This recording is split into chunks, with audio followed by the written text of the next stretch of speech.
Welcome back. I'm Brandi, your travel concierge, and this is video 2 of the multipass masterclass. If you haven't watched video 1, gotten your worksheets, connected with your family and friends in the app, please take a moment and click the link to go back and watch that first. Now let's get started with some definitions. We'll talk about the differences between virtual queue, single pass, multipass, lightning lane, and Genie. And we're going to start with the ones that have least to do with multipass so that we can move them out of the way in our minds. So first, what is a virtual queue? Well, it is kind of what it sounds like. It is a virtual, not physical, queue or line. So back in the day, pre-2021, when a new ride would open and be super popular, the line for that attraction would sometimes be 3, 4, 5 hours long at any given point in the day. When I went with my mom to ride Flight of Passage a few months after it had opened, we arrived 15 minutes prior to park open, only to find out that they had already let people in, and so being there 15 minutes early meant that we still stood in a 4-hour line. That line wrapped through the land, out of the land, past the Harambe Theater, and then back all the way to Pandora. And we obviously couldn't do anything else while we were in that line. I remember we were starving when we got out. So virtual queues are Disney's answer to that problem. It's like being on hold on your phone and they ask if you'd like to have them call you back when it's your turn instead of waiting on hold. Now, the difference here is that virtual queue doesn't call you back when it's your turn to actually jump in the ride vehicle. It only calls you back when they can accommodate you standing in the actual section of the standby line that was designed to go with that ride without your bleeding out into the land. Which means after they call you back for, quote, your turn or your boarding group, you still typically have about 45 minutes to an hour wait ahead of you, sometimes more. So be aware, make sure you go to the bathroom, make sure you grab some snacks, etc. You got to be prepared for that extra wait there. Who can book a virtual queue? Anyone with valid access to that park that day. Anyone with a date-based park ticket can make a virtual queue reservation for any park. If your ticket is not date-based, you'll need to pair that with a park reservation in order to be eligible for the virtual queue. So when can you book a virtual queue for attractions? 7 a.m. on the day of your visit. Guests do not need to be in the park to join the virtual queue at that time. There's another virtual queue drop at 1 p.m. Guests do need to have scanned into the park to join the virtual queue at this time. Now, there's a little bit of back and forth on this. Some people say that you have to physically be in the park at the time of the 1 p.m. Some people say that you don't as long as you've previously scanned into the park. I can say I've seen a number of circumstances where technology has not been on someone's side. They have already scanned into the park, they left the park to go back to their resort, and they are not able to get into that virtual queue. It says that they are ineligible at that time. So personally, I wouldn't risk it. I would just make sure that I was in the park for that 1 p.m. virtual queue. Success for the 1 p.m. attraction queue depends heavily on availability. If a ride has had technical difficulties in the morning, you can expect that there won't be any or very limited spots available for that 1 p.m. drop. Now, 6 p.m., there's another one specifically for after-hours events, such as extended evening hours.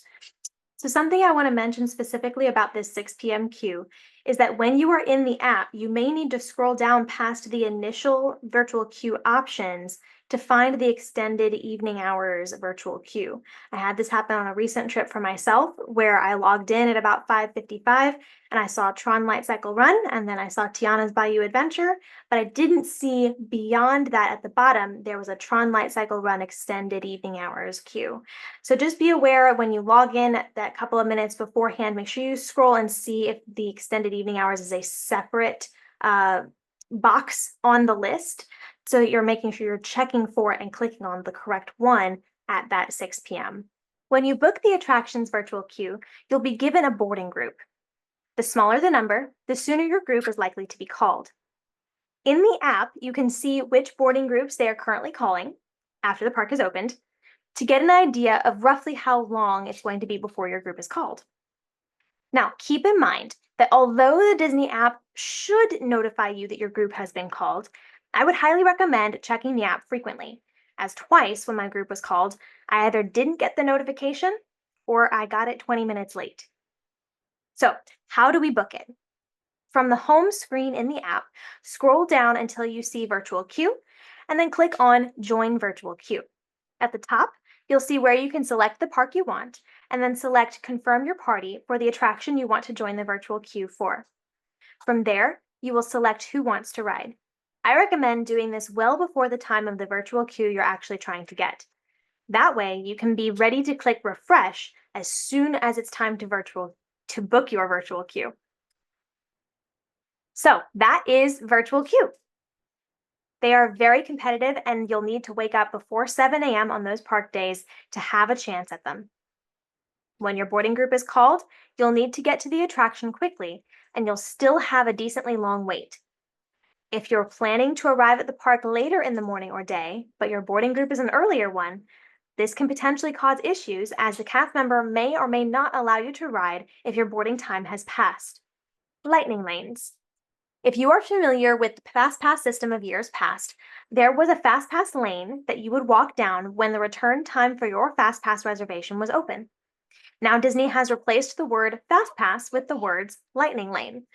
This lane is what forms the basis for Disney's Skip the Line service, which is now called multipass or single pass. The way Disney handles their Skip the Line service is that they only issue so many reservations for each ride for each hour of the day. This is what keeps those lines consistently shorter throughout the day, and is the reason that certain attractions can be more competitive to get than others. But we're going to talk about all of that on Strategy Day. Why buy or use multipass or single pass, and who is it for? Well, it's for anyone who doesn't want to spend a lot of their time waiting in lines. Can you ride everything without it on a good day? Yes. If you're arriving before park opens, you're putting some solid strategy behind it, it can be done. On a bad day? No. But the choice to purchase them or go without, it really just depends on the experience that you're looking for. Do you want to spend most of your day waiting in lines? Will your travel companions or your kids be able to handle that much waiting? Do you want to do as much as possible, or are you wanting to just ride a few things? Do you want to spend time watching the parade, having a leisurely lunch, just generally have a pretty chill experience? It's just some things to consider. I personally always highly recommend using the Lightning Lane services to my clients who have children in particular. Because when do children generally lose their minds? In lines. When are they pulling on the stanchions, bouncing off the walls, generally going stir crazy? In lines. When will they need to pee? After you've waited in the long line and you are nearly to the front about to get on that ride vehicle. That is when you'll have to jump out of line to handle that. At Disney World, my daughter was 22 months old a few trips ago, and one of the reasons I'm so passionate about the benefits of this service is because of the experience that we had. Generally speaking, I love having it with my daughter anyway, just because, generally waiting in lines with kids is hard. But on this particular trip, my daughter started to have an issue with crowds, loud noises, and any situation where we were indoors with a crowd of people. She would get very overwhelmed, and she would often start to cry and panic. And so we were able to use what it was then the Genie Plus service for the Skip the Line service. And it was truly, it saved our whole trip, is what it did. We didn't have to wait more than about 5 minutes in any given line. And we were able to still have a really wonderful trip, even though she suddenly was having these sensory issues. Walt Disney World is a very sensory heavy place. And so for children who have some sensitivity to noises or sounds, sights, smells, there's a lot going on. And so it's just something that can really help, especially those kids, but any kids at all. Now, what is Single Pass? Single Pass is the a la carte skip the line offerings. This is going to be the newest, most popular attractions, which right now includes Guardians of the Galaxy Cosmic Rewind, Tron Light Cycle Run, Seven Dwarfs Mine Train, Star Wars Rise of the Resistance, and Avatar Flight of Passage. Buying a single pass reservation gives you access to the Lightning Lane for the selected ride for the 1-hour window you book. And what is the price? Well, the cost varies from day to day depending on the expected demand, but it typically ranges from roughly $10 to $27 a person depending on the attraction and, again, that expected demand. The most important thing to understand is that single pass reservations are completely separate from anything to do with multipass, and it's an additional expense.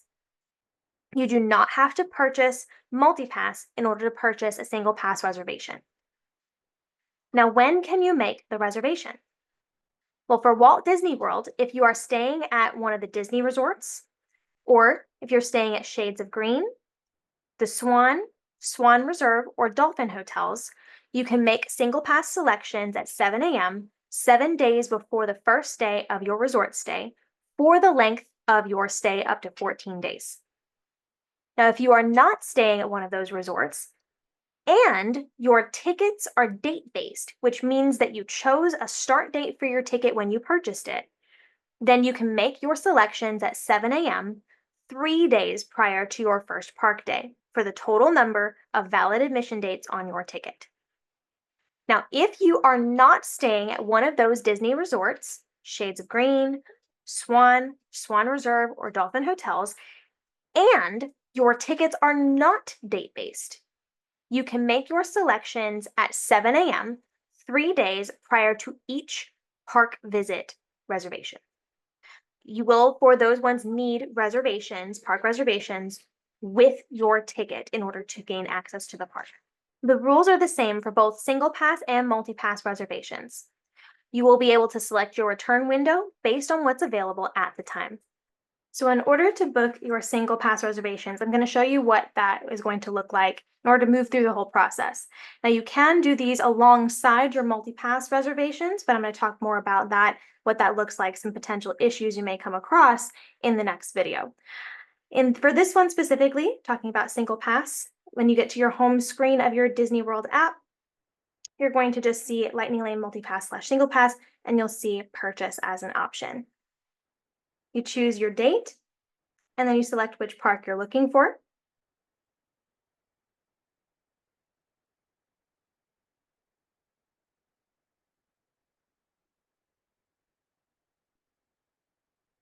And then it will ask you who is in your party that wants to ride that particular ride. Then it's going to show you your existing Lightning Lane reservations if you've already made multi-pass reservations prior. And it will also show you any dining reservations that you've already made as well. Then it's going to allow you to search for the time that you want to book this attraction for. So note that you can choose multiple different times, and then you just scroll down to the bottom in order to make your payment. And that's how you book your Lightning Lane single pass. Now I want you to put virtual queue and single pass each in their own individual box and put a mental lid on it. Now, we're going to talk about the Disney Genie service. Now, note I did not say Genie Plus, this is the Genie service. This takes your interests and creates a personalized itinerary for you. It does a pretty decent job for a computer system, and I'm going to show you what it looks like so you can understand how it works. So on the home page, you're going to scroll down just a little bit, and you should see Start Here to plan your day with a little lamp next to it. Just click Get Started Now. Now you'll just click Start Now. Then you select which date you plan to go for, and select which park. We'll say Epcot for me. And then you can select your party. Anyone who's going with you. Now, you get to select your top picks. If you're just using this conventionally, you just select whichever things you think you might enjoy going to do. Click Continue. It'll also ask you about your interests, different characters,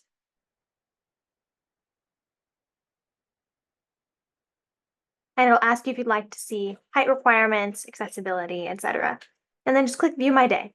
If you want to see what you did, you'll go into that home page, select the 3 little lines on the bottom right-hand corner. You may have to change the date that you're looking at, And then from there, it will make suggestions in this area about what time to do which things. This system will add in any reservations that you already have or that you make for that day as well. So single pass, dining reservations, etc., they're all going to fit into that same page. Now, my issue with this system is that it's a software program and it's going to give you an itinerary based on specific rules. Now, Disney is going to try to suggest attractions and experiences that you might like, and theoretically, it's supposed to suggest times for attractions that would be a lower wait than other times of the day. However, it's also trying to do some crowd control. So sometimes it might make suggestions that aren't really worth your time. Genie might also send you inconveniently back and forth across the park. It's not taking into account where you stopped for lunch, or if you'd rather pick an attraction that's closer by. You can modify the individual attractions that it's suggesting for you, but personally, because of some of the key limitations of this system, I do not use the Genie surface for its intended purpose. Instead, I use it to leverage my multipass experience, which I will discuss more in the strategy video of this series. So put in the comments if you learned something so far. What is it that most surprised you? What questions do you have so far? In video 5, I'm going to be doing some Q&A, and so what I would love to do is collect questions all week for that. So please put your questions in the comments in the dedicated thread in the Facebook group or just in the comments of this video. If you are watching this video in hindsight and it's been a few months since I filmed this and put it out there, please do not worry. Go ahead and put your questions and comments in anyway. I will be filming more Q&A videos in the future, so don't be afraid. I will be commenting and helping you out still. Now, the next video up is going to be specifically about multipass and how that system works. After that, we're going to get into some strategy so you can get the very most value out of your park day. I'll see you in the next video.